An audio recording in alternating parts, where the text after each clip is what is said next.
Well, you'll be the first one to turn around and look at that book and go out and do something. Now, it's actually a relatively new book. Hit Oh, the look at market, that, look at Amazon. Suzanne Bates, I know Yeah. Suzanne Bates, she endorsed your book. Exactly. All right, that's good. Very nice. Yeah, Toby. Toby too. He's on there too in the Oh, hit look list. at that. Really?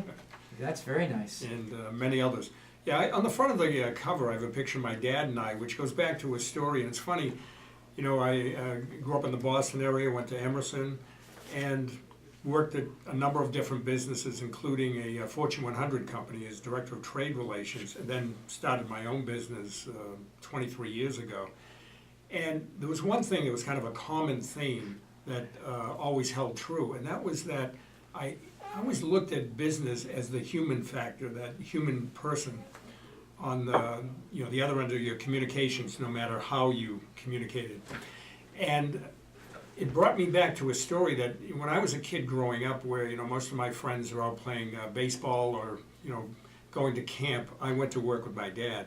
And there were lessons that I learned that have actually held true to this day.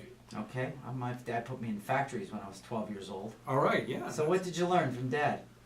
Well, it was interesting. Don't talk back. Yeah, right. Behave.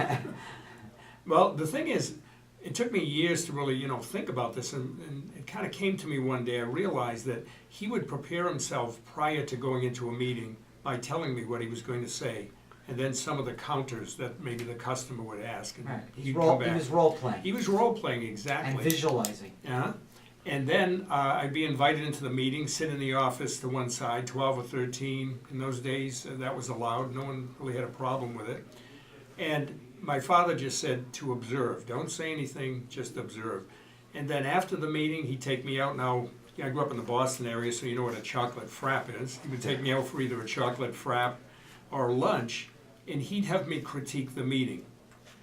And no matter what I said, so if I said, gee, Dad, you did a great job, he'd say, oh, why do you think I did a good job? Right. And so it was a give and take, and it was really a learning experience that has held true, you know, my entire career.